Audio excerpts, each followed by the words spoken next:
Chapter 26. It was not till the evening, after family prayers, that Angel found opportunity of broaching to his father one or two subjects near his heart. He had strung himself up to the purpose while kneeling behind his brothers on the carpet, studying the little nails in the heels of their walking boots. When the service was over, they went out of the room with their mother, and Mr. Clare and himself were left alone. The young man first discussed with the elder his plans for the attainment of his position as a farmer on an extensive scale, either in England or in the colonies. His father then told him that, as he had not been put to the expense of sending Angel up to Cambridge, he had felt it his duty to set by a sum of money every year towards the purchase or lease of land for him some day, that he might not feel himself unduly slighted. "As far as worldly wealth goes," continued his father, "you will no doubt stand far superior to your brothers in a few years." This considerateness on old Mr. Clare's part led Angel onward to the other and dearer subject. He observed to his father that he was then 26, and that when he should start in the farming business he would require eyes in the back of his head to see to all matters. Someone would be necessary to superintend the domestic labors of his establishment whilst he was afield. Would it not be well, therefore, for him to marry? His father seemed to think this idea not unreasonable, and then Angel put the question, "What kind of wife do you think would be best for me as a thrifty, hard-working farmer?" "A truly Christian woman, who will be a help and a comfort to you in your goings out and your comings in. Beyond that, it really matters little. Such an one can be found. Indeed, my earnest-minded friend and neighbor, Dr. Chant. But ought she not primarily to be able to milk cows, churn good butter, make immense cheeses, know how to sit hens and turkeys and rear chickens, to direct a field of laborers in an emergency, and estimate the value of sheep and calves? Yes, a farmer's wife. Yes, certainly. It would be désirable." Mr. Clare, the elder, had plainly never thought of these points before. "I was going to add," he said, "that for a pure and saintly woman you will not find one more to your true advantage, and certainly not more to your mother's mind and my own, than your friend Mercy, whom you used to show a certain interest in. It is true that my neighbour Chant's daughter had lately caught up the fashion of the younger clergy round about us for decorating the communion table, altar, as I was shocked to hear her call it one day, with flowers and other stuff on festival occasions. But her father, who is quite as opposed to such flummery as I, says that can be cured. It is a mere girlish outbreak which, I am sure, will not be permanent. Yes, yes. Mercy is good and devout, I know. But, father, don't you think that a young woman equally pure and virtuous as Miss Chant, but one who, in place of that lady's ecclesiastical accomplishments, understands the duties of farm life as well as a farmer himself, would suit me infinitely better?" His father persisted in his conviction that a knowledge of a farmer's wife's duties came second to a Pauline view of humanity, and the impulsive Angel, wishing to honor his father's feelings and to advance the cause of his heart at the same time, grew specious. He said that fate or providence had thrown in his way a woman who possessed every qualification to be the helpmate of an agriculturist, and was decidedly of a serious turn of mind. He would not say whether or not she had attached herself to the sound low church school of his father, but she would probably be open to conviction on that point. She was a regular churchgoer of simple faith, honest-hearted, receptive, intelligent, graceful to a degree, chaste as a vestal, and, in personal appearance, exceptionally beautiful. "Is she of a family such as you would care to marry into, a lady, in short?" asked his startled mother, who had come softly into the study during the conversation. "She is not what in common parlance is called a lady," said Angel, unflinchingly, "for she is a cottager's daughter, as I am proud to say. But she is a lady, nevertheless, in feeling and nature. Mercy Chant is of a very good family." "Pooh! What's the advantage of that, mother?" said Angel quickly. How is family to avail the wife of a man who has to rough it as I have, and shall have to do? Mercy is accomplished. And accomplishments have their charm, returned his mother, looking at him through her silver spectacles. As to external accomplishments, what will be the use of them in the life I am going to lead? While as to her reading, I can take that in hand. She'll be apt pupil enough, as you would say if you knew her. She's brimful of poetry, actualized poetry, if I may use the expression. She lives what paper poets only write. And she is an unimpeachable Christian, I am sure. Perhaps of the very tribe, genus, and species you desire to propagate. Oh Angel, you are mocking. Mother, I beg pardon. But as she really does attend church almost every Sunday morning, and is a good Christian girl, I am sure you will tolerate any social shortcomings for the sake of that quality, and feel that I may do worse than choose her. Angel waxed quite earnest on that rather automatic orthodoxy in his beloved Tess which, never dreaming that it might stand him in such good stead, he had been prone to slight when observing it practiced by her and the other milkmaids, because of its obvious unreality amid beliefs essentially naturalistic. In their sad doubts as to whether their son had himself any right whatever to the title he claimed for the unknown young woman, Mr. and Mrs. Clare began to feel it as an advantage not to be overlooked that she at least was sound in her views, especially as the conjunction of the pair must have arisen by an act of Providence, for Angel never would have made orthodoxy a condition of his choice. They said finally that it was better not to act in a hurry, but that they would not object to see her. Angel therefore refrained from declaring more particulars now. He felt that, single-minded and self-sacrificing as his parents were, there yet existed certain latent prejudices of theirs, as middle-class people, which it would require some tact to overcome. For though legally at liberty to do as he chose, and though their daughter-in-law's qualifications could make no practical difference to their lives, in the probability of her living far away from them, he wished for affection's sake not to wound their sentiment in the most important decision of his life. He observed his own inconsistencies in dwelling upon accidents in Tess's life as if they were vital features. It was for herself that he loved Tess. Her soul, her heart, her substance. Not for her skill in the dairy, her aptness as his scholar, and certainly not for her simple formal faith professions. Her unsophisticated open-air existence required no varnish of conventionality to make it palatable to him. He held that education had as yet but little affected the beats of emotion and impulse on which domestic happiness depends. It was probable that, in the lapse of ages, improved systems of moral and intellectual training would appreciably, perhaps considerably, elevate the involuntary and even the unconscious instincts of human nature. But up to the present day, culture, as far as he could see, might be said to have affected only the mental epiderm of those lives which had been brought under its influence. This belief was confirmed by his experience of women, which, having latterly been extended from the cultivated middle class into the rural community, had taught him how much less was the intrinsic difference between the good and wise woman of one social stratum and the good and wise woman of another social stratum, than between the good and bad, the wise and the foolish, of the same stratum or class. It was the morning of his departure. His brothers had already left the vicarage to proceed on a walking tour in the north, whence one was to return to his college, and the other to his curacy. Angel might have accompanied them, but preferred to rejoin his sweetheart at Talbothays.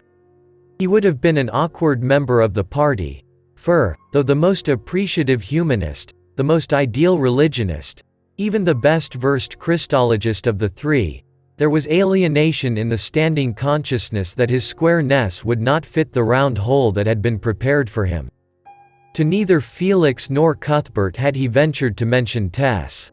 His mother made him sandwiches, and his father accompanied him, on his own mare, a little way along the road. Having fairly well advanced his own affairs, Angel listened in a willing silence, as they jogged on together through the shady lanes, to his father's account of his parish difficulties, and the coldness of brother clergymen whom he loved, because of his strict interpretations of the New Testament by the light of what they deemed a pernicious Calvinistic doctrine. "Pernicious," said Mr. Clare, with genial scorn, and he proceeded to recount experiences which would show the absurdity of that idea. He told of wondrous conversions of evil livers of which he had been the instrument, not only amongst the poor, but amongst the rich and well-to-do, and he also candidly admitted many failures. As an instance of the latter, he mentioned the case of a young upstart squire named d'Urberville, living some 40 miles off, in the neighborhood of Trantridge. "Not one of the ancient d'Urbervilles of Kingsbarre and other places?" asked his son. "That curiously historic worn-out family with its ghostly legend of the coach and four?" "Oh no. The original d'Urbervilles decayed and disappeared 60 or 80 years ago, at least, I believe so. This seems to be a new family which had taken the name.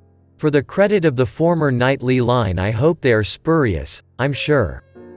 But it is odd to hear you express interest in old families. I thought you set less store by them even than I. You misapprehend me, father." "You often do," said Angel with a little impatience. "Politically I am skeptical as to the virtue of their being old. Some of the wise even among themselves, exclaim against their own succession, as Hamlet puts it. But lyrically, dramatically, and even historically, I am tenderly attached to them." This distinction, though by no means a subtle one, was yet too subtle for Mr. Clare the elder, and he went on with the story he had been about to relate, which was that after the death of the senior so-called d'Urberville, the young man developed the most culpable passions, though he had a blind mother, whose condition should have made him no better. A knowledge of his career having come to the ears of Mr. Clare, when he was in that part of the country preaching missionary sermons, he boldly took occasion to speak to the delinquent on his spiritual state. Though he was a stranger, occupying another's pulpit, he had felt this to be his duty, and took for his text the words from St. Luke, "Thou fool, this night thy soul shall be required of thee." The young man much resented this directness of attack, and in the war of words which followed when they met he did not scruple publicly to insult Mr. Clare, without respect for his gray hairs. Angel flushed with distress. "Dear father," he said sadly, "I wish you would not expose yourself to such gratuitous pain from scoundrels." "Pain?" said his father, his rugged face shining in the dower of self-abnegation. "The only pain to me was pain on his account, poor, foolish young man. Do you suppose his incensed words could give me any pain, or even his blows? Being reviled we bless, being persecuted we suffer it, being defamed we entreat. We are made as the filth of the world, and as the offscouring of all things unto this day." Those ancient and noble words to the Corinthians are strictly true at this present hour. "Not blows, father? He did not proceed to blows?" "No, he did not. Though I have borne blows from men in a mad state of intoxication." "No. A dozen times, my boy."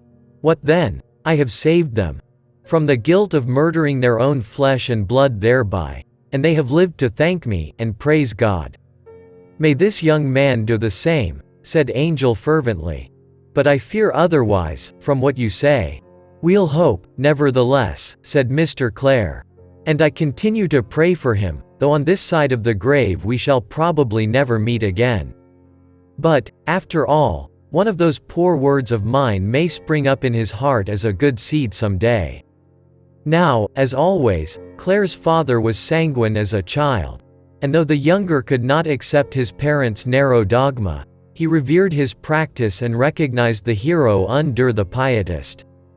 Perhaps he revered his father's practice even more now than ever, seeing that, in the question of making Tessie his wife, his father had not once thought of inquiring whether she were well provided or penniless. The same unworldliness was what had necessitated Angel's getting a living as a farmer, and would probably keep his brothers in the position of poor parsons for the term of their activities. yet Angel admired it nonetheless. Indeed, despite his own heterodoxy, Angel often felt that he was nearer to his father on the human side than was either of his brethren.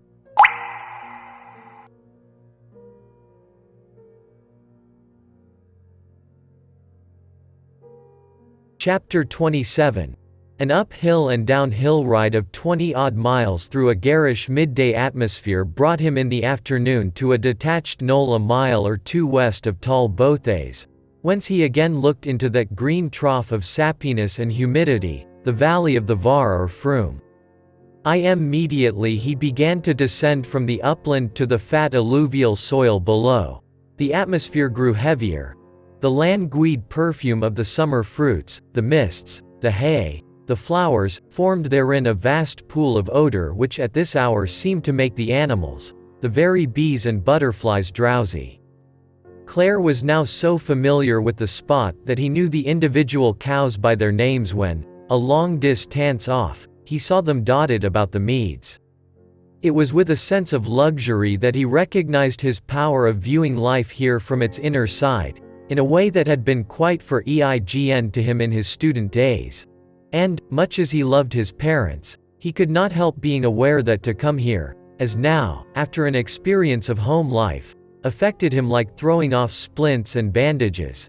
Even the one customary curb on the humors of English rural societies being absent in this place, Talbothays having no resident landlord. Not a human being was out of doors at the dairy. The denizens were all enjoying the usual afternoon nap of an hour or so which the exceedingly early hours kept in summertime rendered a necessity. At the door the wood-hooped pails, sodden and bleached by infinite scrubbings, hung like hats on a stand upon the forked and peeled limb of an oak fixed there for that purpose, all of them ready and dry for the evening milking. Angel entered, and went through the silent passages of the house to the back quarters, where he listened for a moment. Sustained snores came from the cart-house, where some of the men were lying down.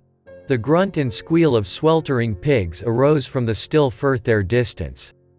The large-leaved rhubarb and cabbage plants slept too, their broad limp surfaces hanging in the sun like half-closed umbrellas. He unbridled and fed his horse, and as he re-entered the house the clock struck 3. 3 was the afternoon skim-ming hour, and, with the stroke, Claire heard the creaking of the floorboards above, and then the touch of a descending foot on the stairs. It was Tess's, who in another moment came down before his eyes. She had not heard him enter, and hardly realized his presence there.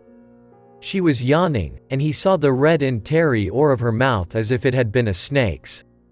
She had stretched one arm so high above her coiled-up cable of hair that he could see its satin delicacy above the sunburn.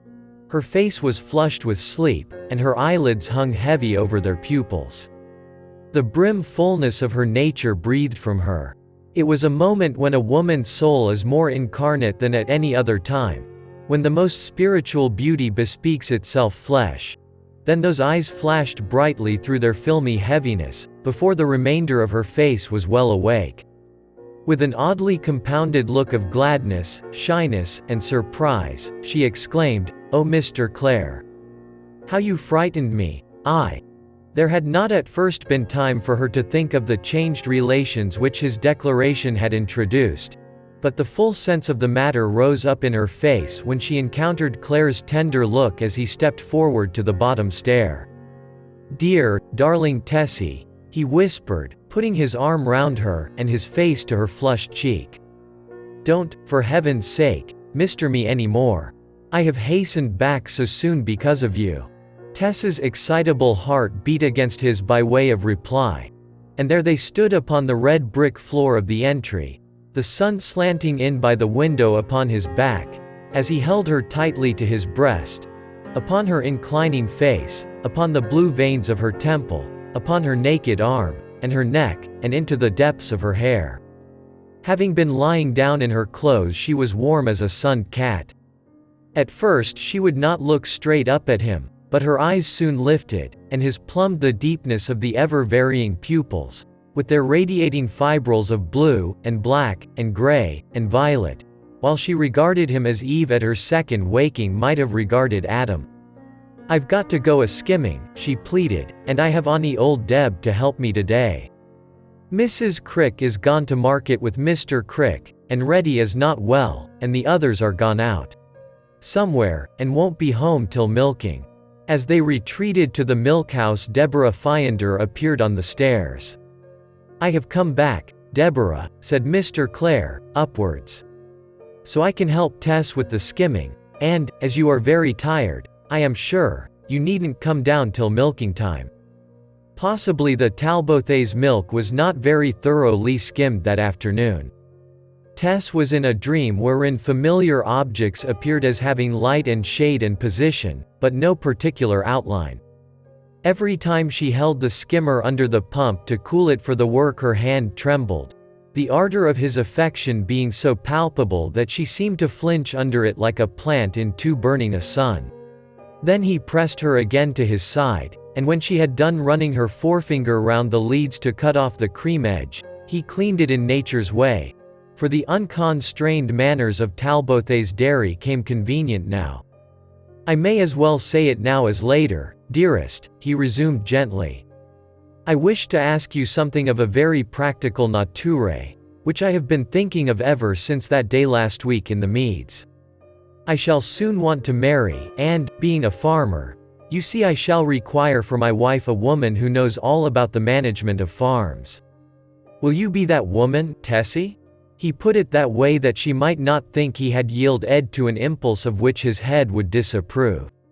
She turned quite careworn. She had bowed to the inevitable result of proximity, the necessity of loving him, but she had not calculated upon this sudden corollary, which, indeed, Clare had put before her without quite meaning himself to do it so soon. With pain that was like the bitterness of dissolution, she murmured the words of her indispensable and sworn answer as an honorable woman.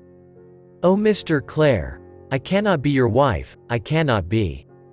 The sound of her own decision seemed to break Tess's very heart, and she bowed her face in her grief.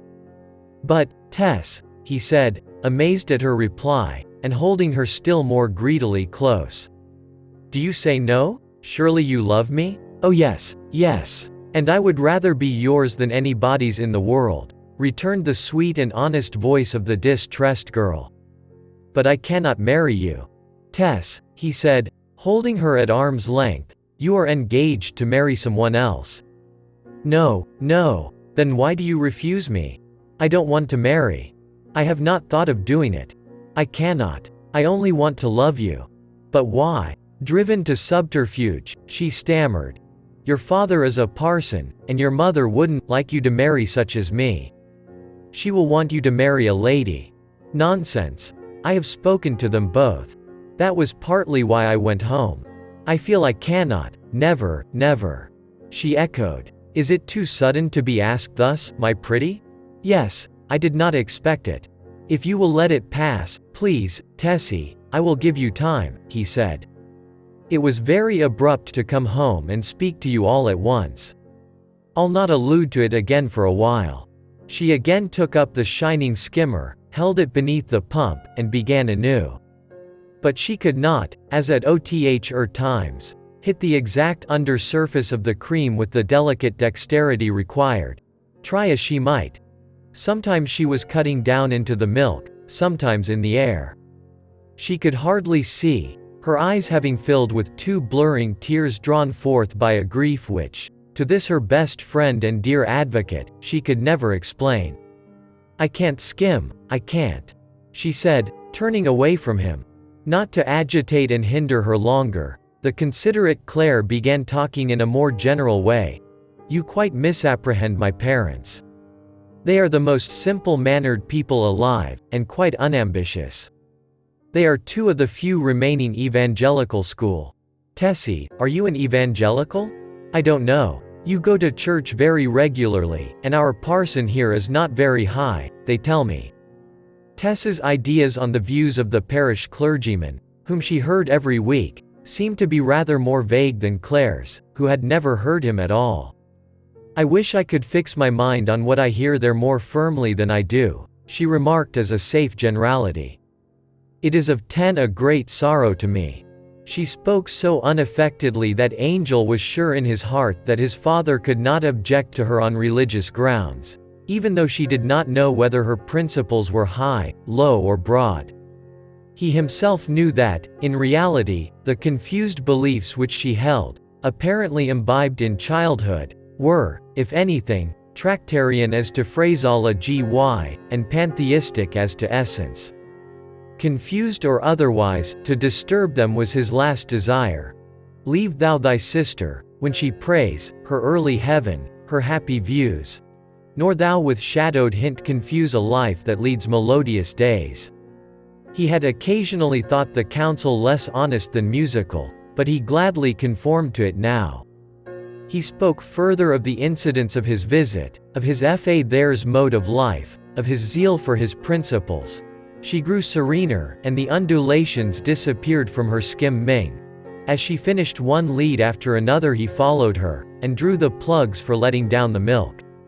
"I fancied you looked a little downcast when you came in," she ventured to observe, anxious to keep away from the subject of herself.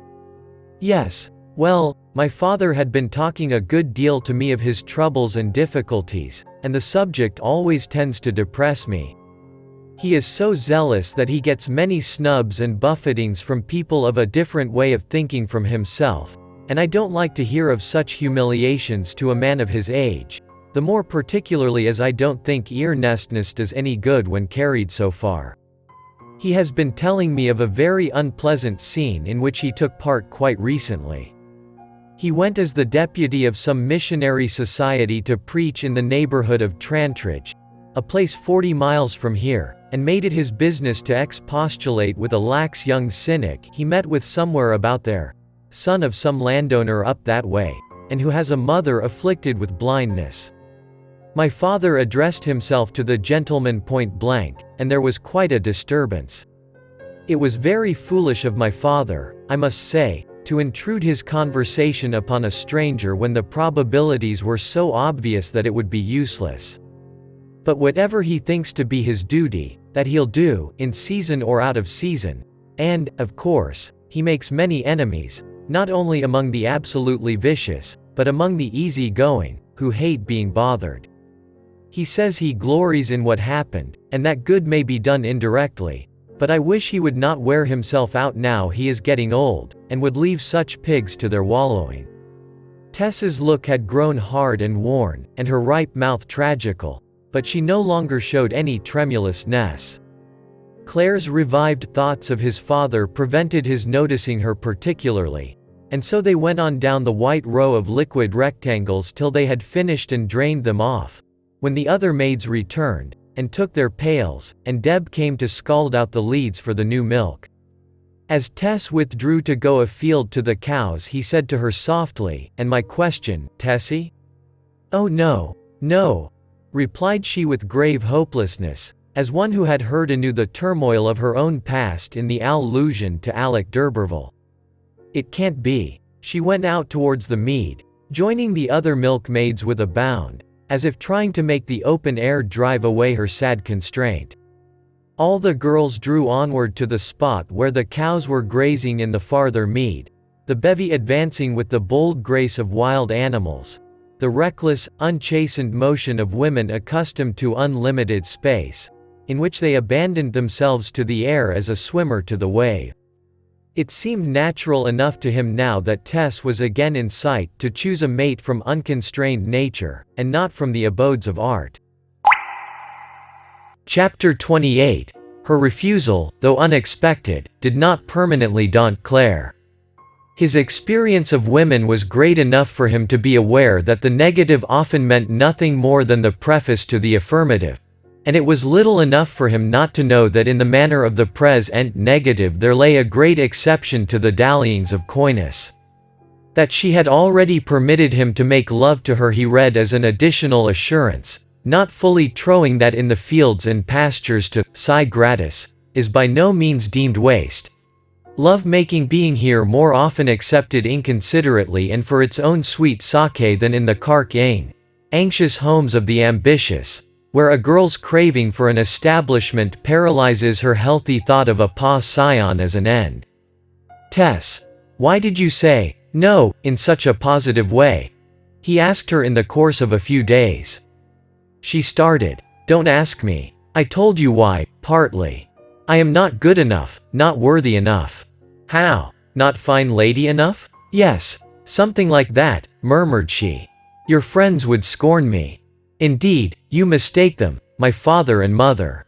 As for my brothers, I don't care." He clasped his fingers behind her back to keep her from slipping away.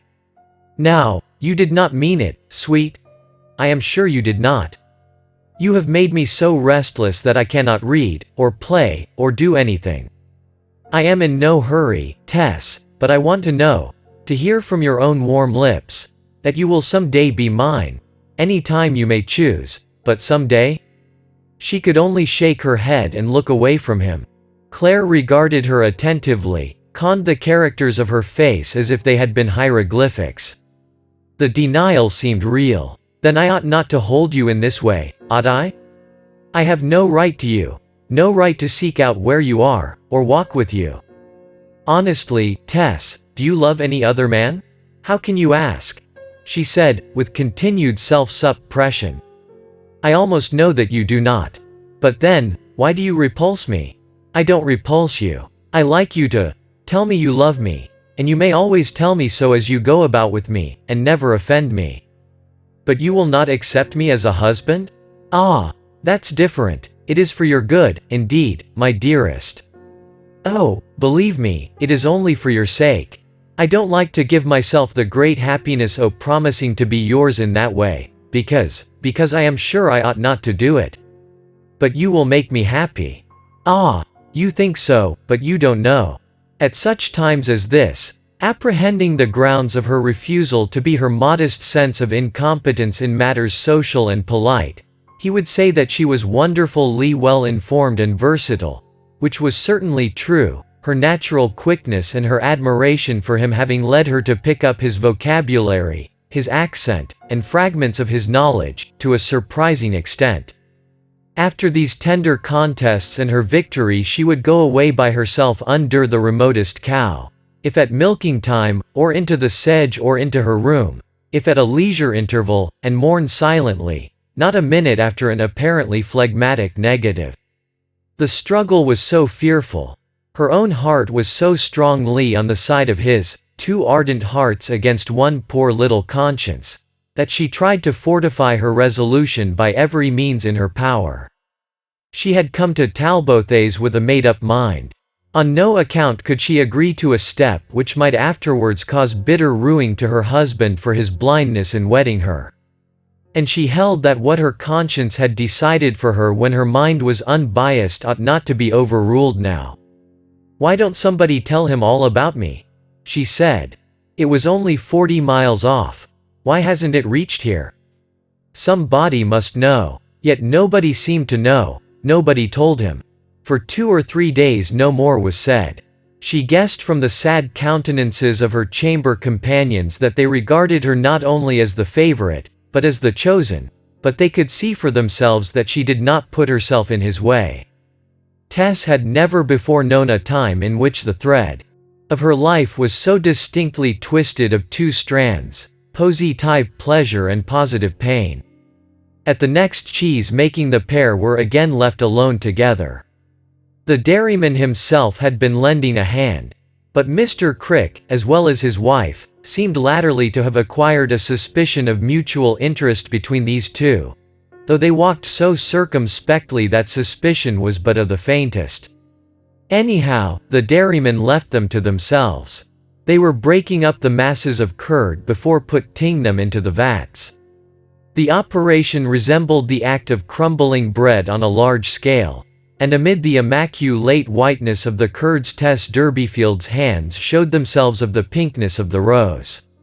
Angel, who was filling the vats with his handful, suddenly ceased, and laid his hands flat upon hers. Her sleeves were rolled far above the elbow, and bending lower he kissed the inside vein of her soft arm. Although the early September weather was sultry, her arm, from her dabbling in the curds, was as cold and damp to his mouth as a new-gathered mushroom, and tasted of the way. But she was such a sheaf of susceptibilities that her pulse was accelerated by the touch, her blood driven to her finder ends, and the cool arms flushed hot. Then, as though her heart had said, "Is coyness longer necessary?" Truth as truth between man and woman, as between man and man, she lifted her eyes and they beamed devotedly into his, as her lip rose in a tender half-smile. "Do you know why I did that, Tess?" he said. "Because you love me very much." "Yes, and as a preliminary to a new entreaty." "Not again." She looked a sudden fear that her resistance might break down under her own desire. "Oh, Tessie," he went on, "I cannot think why you are so tantalizing. Why do you disappoint me so? You seem almost like a coquette, upon my life you do, a coquette of the first urban water. They blow hot and blow cold, just as you do, and it is the very last sort of thing to expect to find in a retreat like Talbothays. And yet, dearest," he quickly added, observing now the remark had cut her, "I know you to be the most honest, spotless creature that ever lived. So how can I suppose you a flirt? Tess, why don't you like the idea of being my wife, if you love me as you seem to do?" "I have never said I don't like the idea, and I never could say it, because it isn't true." The stress now getting beyond endurance, her lip quivered, and she was obliged to go away. Claire was so pained and perplexed that he ran after and caught her in the passage. Tell me," he said, passionately clasping her, in forgetfulness of his curdy hands. "Do tell me that you won't belong to anybody but me." I will tell you," she exclaimed. "And I will give you a complete answer, if you will let me go now. I will tell you my experiences, all about myself, all." "Your experiences, dear?" "Yes, certainly, any number." He expressed assent in loving satire, looking into her face. "My Tess, no doubt, almost as many experiences as that wild convolvulus out there on the garden hedge, that opened itself this morning for the first time.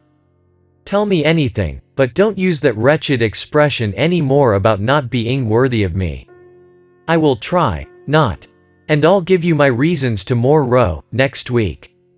"Say on Sunday?" "Yes, on Sunday." At last she got away, and did not stop in her retreat till she was in the thicket of pollard willows at the lower side of the barton, where she could be quite unseen.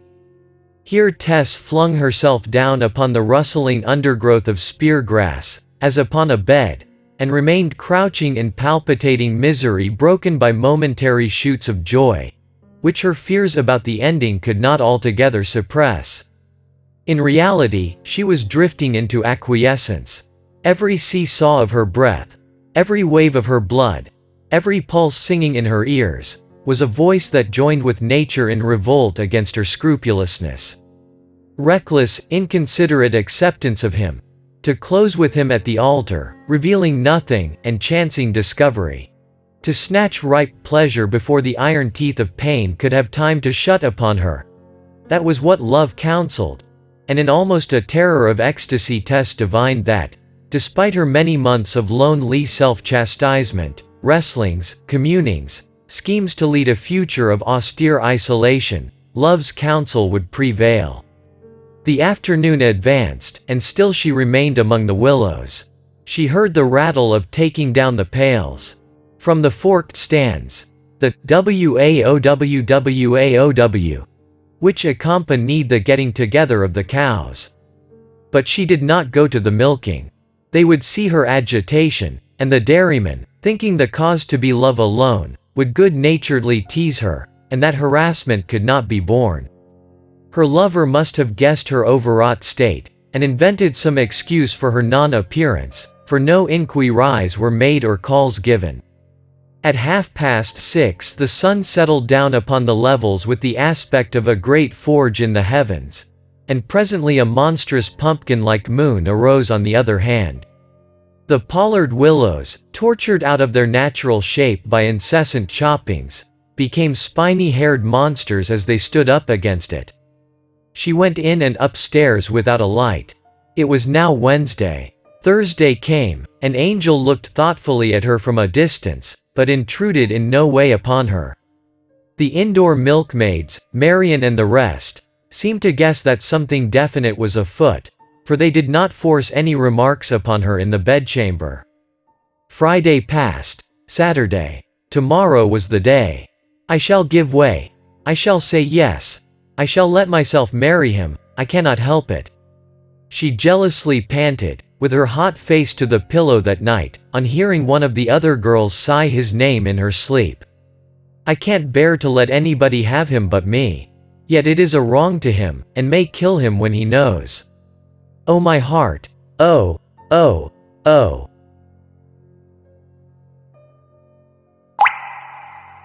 Chapter 29. Now, who mid ye think I've heard news o' this morning? Said Dairyman Crick, as he sat down to breakfast next day, with a riddling gaze round upon the munching men and maids.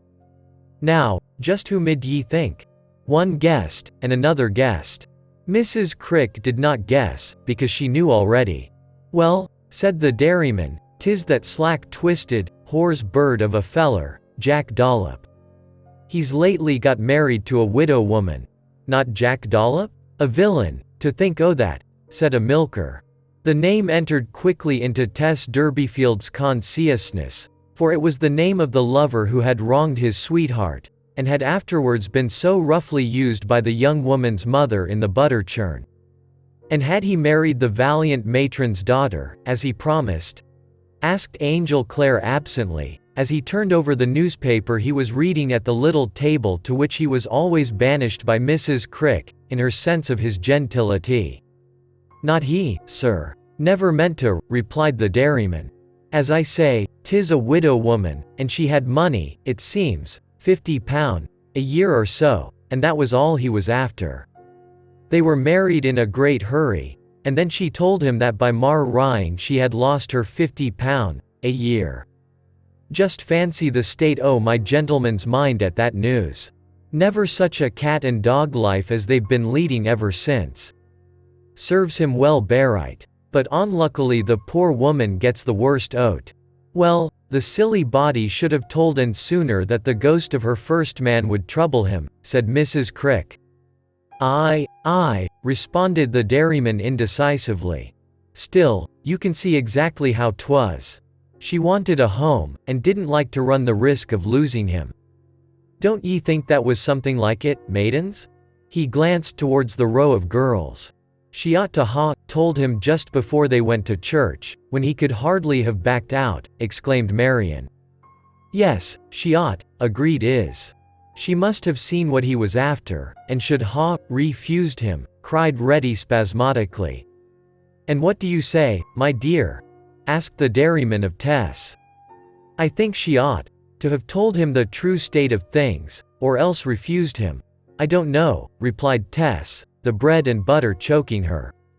Be cussed if I'd have done either o't, said Beck Nibbs, a married helper from one of the cottages.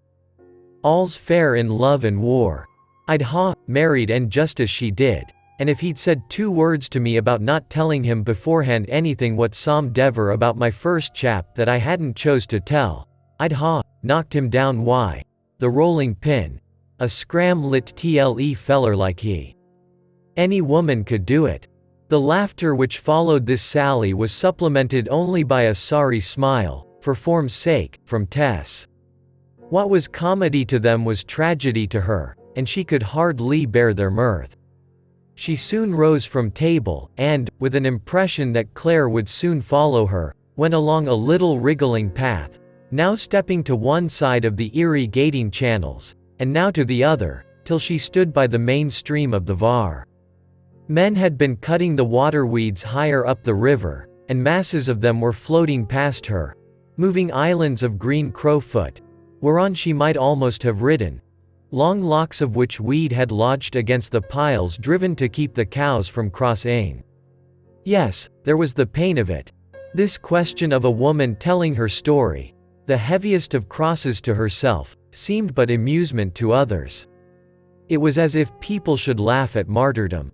Tessie came from behind her, and Clare sprang across the gully, alighting beside her feet. My wife, soon. No, no, I cannot. For your sake, oh Mr. Clare, for your sake, I say no. Tess. Still I say no, she repeated. Not expecting this, he had put his arm lightly round her waist the moment after speaking, beneath her hanging tail of hair. The younger dairymaids, including Tess, break-fasted with their hair loose on Sunday mornings before building it up extra high for attending church, a style they could not adopt when milking with their heads against the cows. If she had said yes instead of no, he would have kissed her. It had evidently been his intention, but her determined negative deterred his scrupulous heart. Their condition of domiciliary comradeship put her, as the WOMN, to such disadvantage by its enforced intercourse, that he felt it unfair to her to exercise any pressure of blandishment which he might have honestly employed had she been better able to avoid him. He released her momentarily imprisoned waist, and withheld the kiss. It all turned on that release. What had given her strength to refuse him this time was solely the tale of the widow told by the dairyman, and that would have been overcome in another moment. But Angel said no more, his face was perplexed, he went away. Day after day they met, somewhat less constantly than before, and thus 2 or 3 weeks went by. The end of September drew near, and she could see in his eye that he might ask her again. His plan of procedure was different now, as though he had made up his mind that her negatives were, after all, only coyness and youth startled by the novelty of the proposal. The fitful evasiveness of her manner when the subject was under discussion countenanced the idea. So he played a more coaxing game, and while never going beyond words, or attempting the renewal of caresses, he did his utmost orally. In this way Claire persistently wooed her in undertones like that of the purling milk, at the cow's side, at skimmings, at butter-makings, at cheese-makings, among broody pool try, and among farrowing pigs, as no milkmaid was ever wooed before by such a man. Tess knew that she must break down. Neither a religious sense of a certain moral validity in the previous union nor a conscientious wish for candor could hold out against it much longer. She loved him so passionately, and he was so godlike in her eyes, and being, though untrained, instinctively refined, her nature cried for his tutelary guidance. And thus, though Tess kept repeating to herself, "I can never be his wife," the words were vain. A proof of her weakness lay in the very utterance of what calm strength would not have taken the trouble to formulate. Every sound of his voice beginning on the old subject stirred her with a terrifying bliss, and she coveted the recantation she feared. His manner was, what man's is not? So much that of one who would love and cherish and defend her under any conditions, changes, charges, or revelations, that her gloom lessened as she basked in it. The season meanwhile was drawing onward to the equinox, and though it was still fine, the days were much shorter. The dairy had again worked by morning candlelight for a long time, and a fresh renewal of Claire's pleading occurred one morning between 3 and 4. She had run up in her bedgown to his door to call him as usual, then had gone back to dress and call the others, and in 10 minutes was walking to the head of the stairs with the candle in her hand. At the same moment he came down his steps from above in his shirt sleeves and put his arm across the stairway. "Now, Miss Flirt, before you go down," he said peremptorily. "It is a fortnight since I spoke, and this won't do any longer. You must tell me what you mean, or I shall have to leave this house. My door was ajar just now, and I saw you. For your own safety I must go. You don't know. Well? Is it to be yes at last? I am only just up, Mr. Clare, and it is too early to take me to task," she pouted. "You need not call me Flirt. 'Tis cruel and untrue. Wait till by and by. Please wait till by and by. I will really think seriously about it between now and then. Let me go downstairs." She looked a little like what he said she was as, holding the candle sideways, she tried to smile away the seriousness of her words. "Call me Angel, then, and not Mr. Clare. Angel. Angel dearest. Why not? 'Twould mean that I agree, wouldn't it? It would only mean that you love me, even if you cannot marry me, and you were so good as to own that long ago." "Very well, then, angel dearest, if I must," she murmured, looking at her candle, a roguish curl coming upon her mouth, notwithstanding her suspense. Claire had resolved never to kiss her until he had obtained her promise. But somehow, as Tess stood there in her prettily tucked-up milking gown, her hair carelessly heaped upon her head till there should be leisure to arrange it when skimming and milking were done, he broke his resolve, and brought his lips to her cheek for one moment. She passed downstairs very quickly, never looking back at him or saying another word. The other maids were already down, and the subject was not pursued.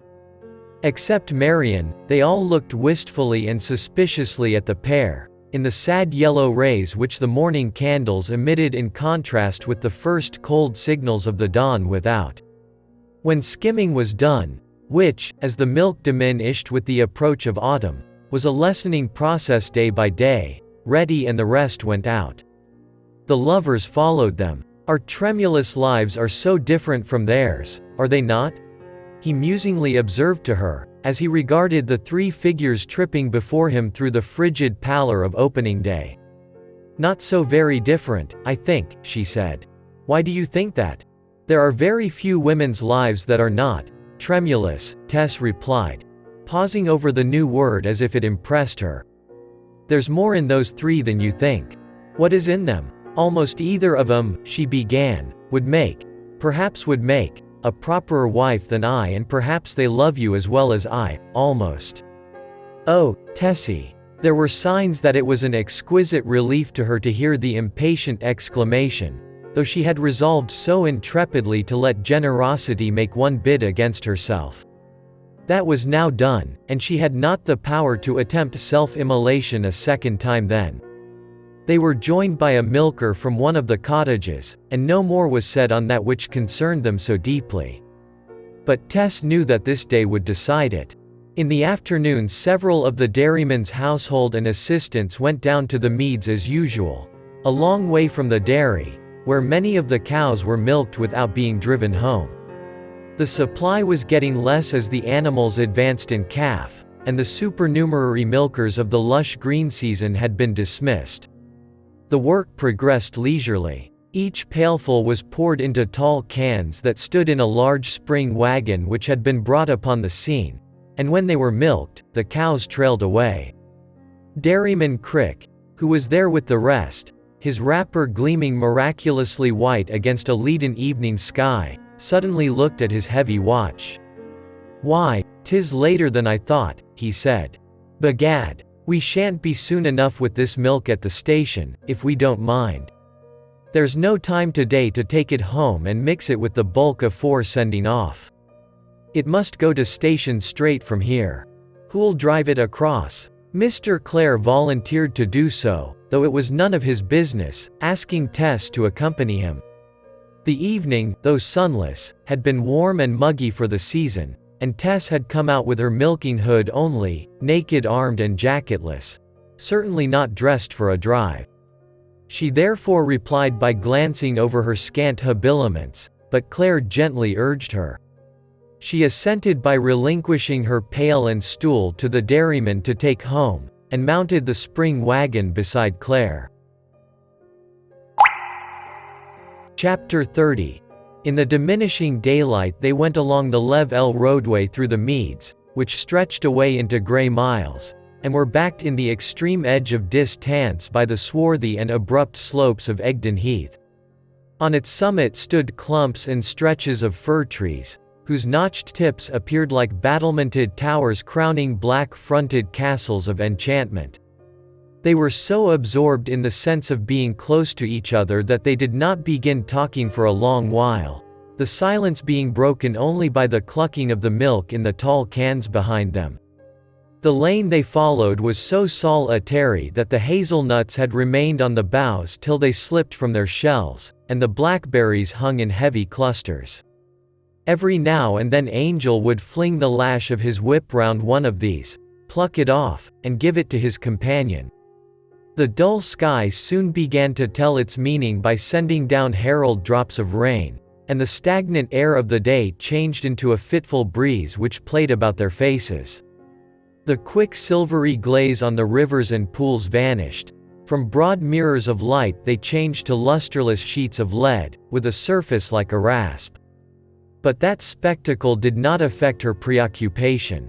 Her countenance, a natural carnation slightly embrowned by the season, had deepened its tinge with the beating of the raindrops, and her hair, which the pressure of the cow's flanks had, as usual, caused to tumble down from its fastenings and stray beyond the curtain of her calico bonnet, was made clammy by the moisture, till it hardly was better than seaweed. "I ought not to have come, I suppose," she murmured, looking at the sky. "I am sorry for the rain," said he. "But how glad I am to have you here." Remote Egdon disappeared by degree behind the liquid gauze. The evening grew darker, and the roads being crossed by gates, it was not safe to drive faster than at a walking pace. The air was rather chill. "I am so afraid you will get cold, with nothing upon your arms and shoulders," he said. "Creep close to me, and perhaps the drizzle won't hurt you much. I should be sorrier still if I did not think that the rain might be helping me." She imperceptibly crept closer, and he wrapped round them both a large piece of sailcloth, which was sometimes used to keep the sun off the milk cans. Tess held it from slipping off him as well as herself, Claire's hands being cupped. "Now we are all right again." "Ah, no we are not. It runs down into my neck a little, and it must still more into yours." "That's better. Your arms are like wet marble, Tess. Wipe them in the cloth. Now, if you stay quiet, you will not get another drop." "Well, dear, about that question of mine, that long-standing question?" The only reply that he could hear for a little while was the smack of the horses' hoofs on the moistening road, and the cluck of the milk in the cans behind them. "Do you remember what you said?" "I do," she replied. "Before we get home, mind." "I'll try." He said no more then. As they drove on, the fragment of an old manor house of Caroline date rose against the sky, and was in due course passed and left behind. "That," he observed, to entertain her, "is an interesting old place, one of the several seats which belonged to an ancient Norman family formerly of great influence in this county, the d'Urbervilles. I never pass one of their residences without thinking of them. There is something very sad in the extinction of a family of renown, even if it was fierce, domineering, feudal renown." "Yes," said Tess. They crept along towards a point in the expanse of shade just at hand at which a feeble light was beginning to assert its presence, a spot where, by day, a fitful white streak of steam at intervals upon the dark green background denoted intermittent moments of contact between their secluded world and modern life. Modern life stretched out its steam feeler to this point 3 or 4 times a day, touched the native existences, and quickly withdrew its feeler again, as if what it touched had been uncongenial. They reached the feeble light, which came from the smoky lamp of a little railway station, a poor enough terrace trial star, yet in one sense of more importance to Talbothays, dairy and mankind than the celestial ones to which it stood in such humiliating contrast. The cans of new milk were unladen in the rain, Tess getting a little shelter from a neighboring holly tree.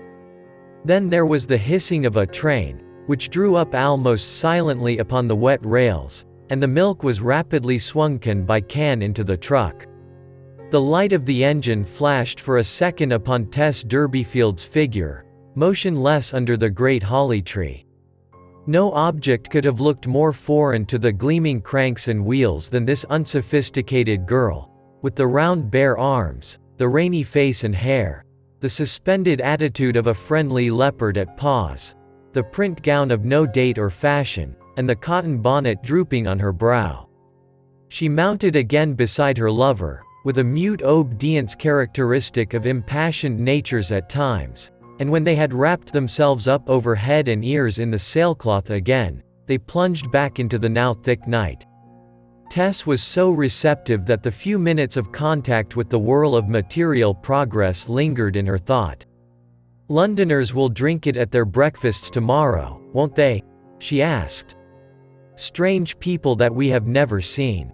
"Yes, I suppose they will. Though not as we send it. When its strength has been lowered, so that it may not get up into their heads. Noble men and noble women, ambassadors and centurions, ladies and tradeswomen, and babies who have never seen a cow." "Well, yes, perhaps, particularly centurions. Who don't know anything of us, and where it comes from, or think how we two drove miles across the moor tonight in the rain that it might reach 'em in time. We did not drive entirely on account of these precious Londoners. We drove a little on our own, on account of that anxious matter which you will, I am sure, set at rest, dear Tess. Now, permit me to put it in this way.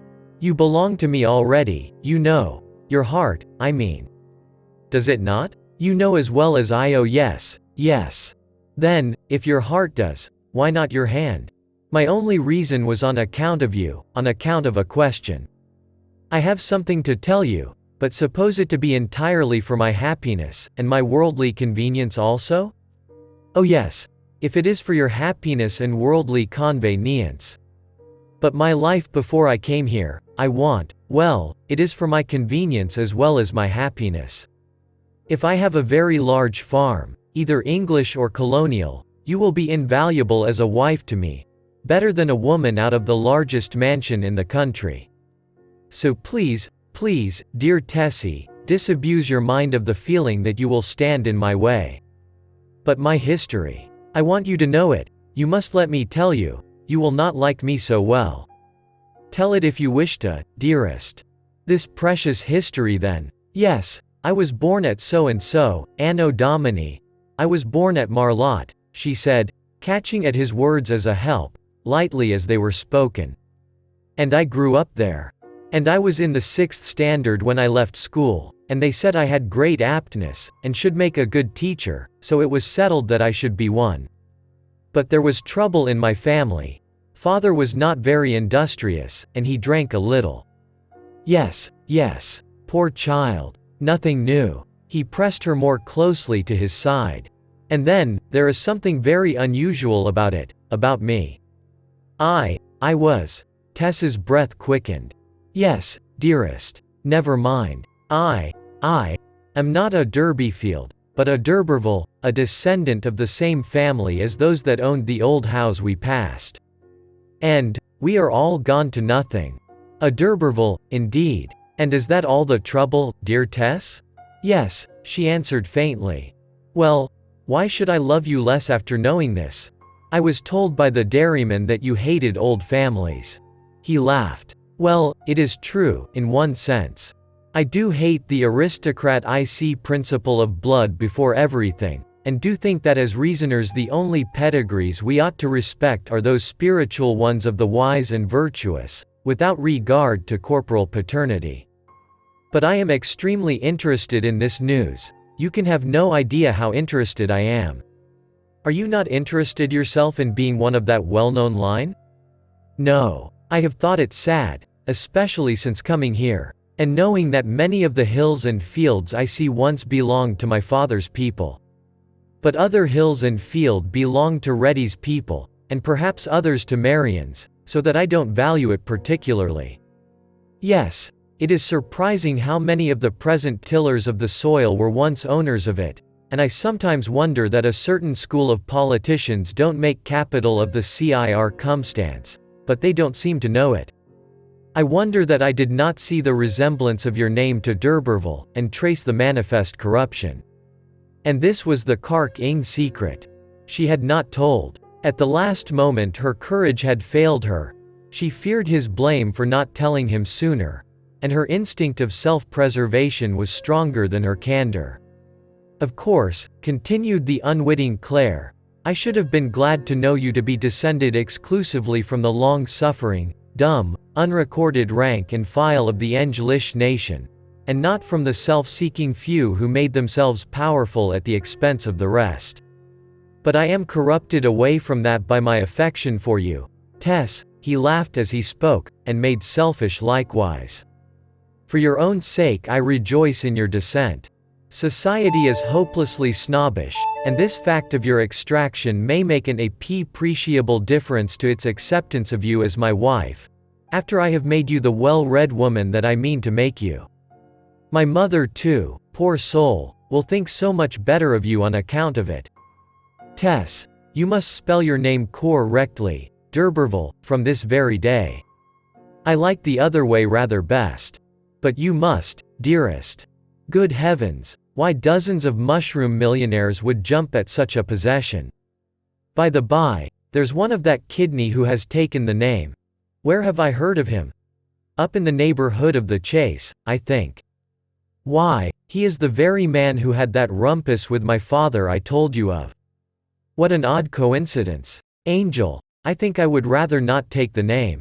It is unlucky, perhaps. She was agitated. Now then, Mistress Teresa d'Urberville, I have you. Take my name, and so you will escape yours. The secret is out, so why should you any longer refuse me? If it is sure to make you happy to have me as your wife, and you feel that you do wish to marry me, very, very much, I do, dearest, of course. I mean, that it is only your wanting me very much, and being hardly able to keep alive without me. Whatever my offenses, that would make me feel I ought to say I will. You will, you do say it, I know. You will be mine forever and ever. He clasped her close and kissed her. Yes. She had no sooner said it than she burst into a dry hard sobbing, so violent that it seemed to rend her. Tess was not a hysterical girl by any means, and he was surprised. Why do you cry, dearest? I can't tell. Quite. I am so glad to think of being yours, and making you happy. But this does not seem very much like gladness, my Tess sigh. I mean, I cry because I have broken down in my vow. I said I would die unmarried. But, if you love me you would like me to be your husband? Yes, yes, yes. But oh, I sometimes wish I had never been born. Now, my dear Tess, if I did not know that you are very much excited, and very inexperienced, I should say that remark was not very complimentary. How came you to wish that if you care for me? Do you care for me? I wish you would prove it in some way. How can I prove it more than I have done? She cried, in a distraction of tenderness. Will this prove it more? She clasped his neck, and for the first time Claire learnt what an impassioned woman's kisses were like upon the lips of one whom she loved with all her heart and soul, as Tess loved him. There, now do you believe? She asked, flushed, and wiping her eyes. Yes. I never really doubted, never, never. So they drove on through the gloom, forming one bundle inside the sailcloth, the horse going as he would, and the rain driving against them. She had consented. She might as well have agreed at first. The appetite for joy, which pervades all creation, that tremendous force which sways humanity to its purpose, as the tide sways the helpless weed, was not to be controlled by vague lucubrations over the social rubric. I must write to my mother, she said. You don't mind my doing that? Of course not, dear child. You are a child to me, Tess, not to know how very proper it is to write to your mother at such a time, and how wrong it would be in me to object. Where does she live? At the same place, Marlotte. On the further side of Blackmore Vale. Ah, then I have seen you before this summer. Yes, at that dance on the green, but you would not dance with me. Oh, I hope that is of no ill omen for us now. See you again next video. Thank you.